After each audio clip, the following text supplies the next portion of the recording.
Persoalan utama kita saat ini adalah lemahnya penegakan hukum.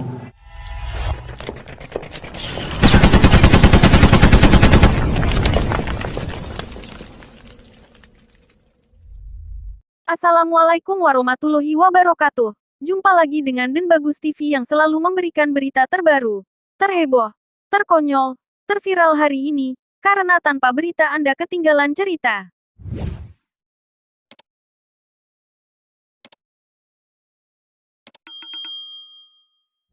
Di salah satu pidatonya Cawapres Mahfud MD mengatakan bahwa lemahnya penegakan hukum di Indonesia sekarang.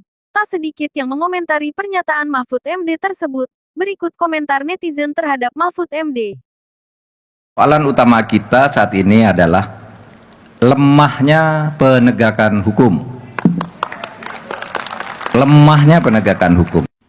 Pak Mahfud MD yang terhormat, berbicara tentang lemahnya hukum selama ini di Indonesia yang dipimpin oleh Presiden Republik Indonesia Joko Widodo, sementara Anda menjabat sebagai Menteri Koordinator Bidang Politik, Hukum, dan Keamanan yang bertanggung jawab kepada Presiden Republik Indonesia.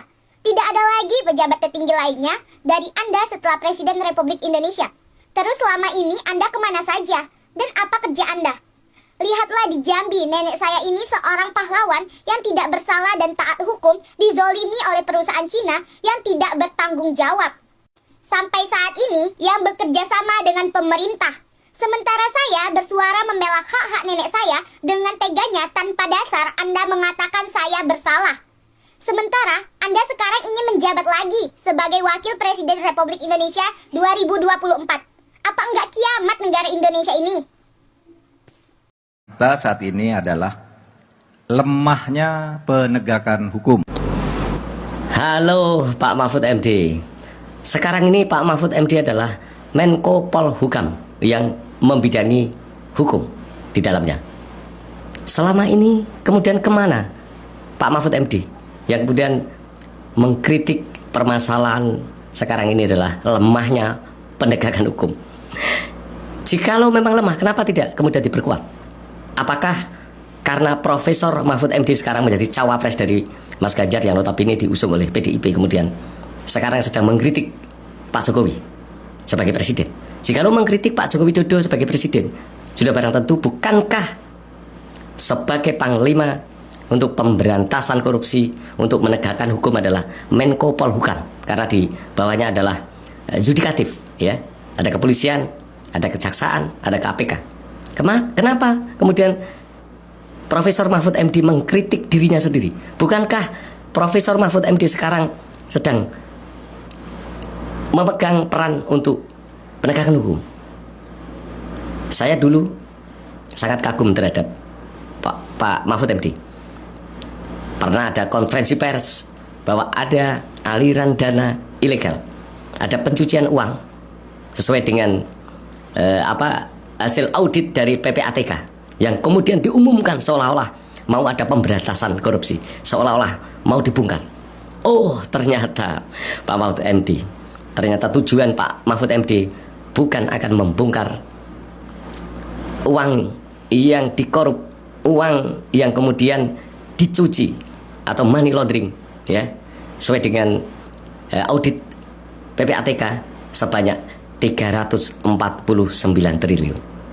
Tetapi ternyata ya, konferensi pers itu bukan bertujuan untuk akan dibongkar, akan diberantas, tetapi saya mencurigai bahwa Pak Mahfud MD sedang mencari panggung, ya, bahwa ternyata sekarang ini adalah tujuan dari Pak Mahfud MD, yaitu dicalonkan sebagai cawapresnya.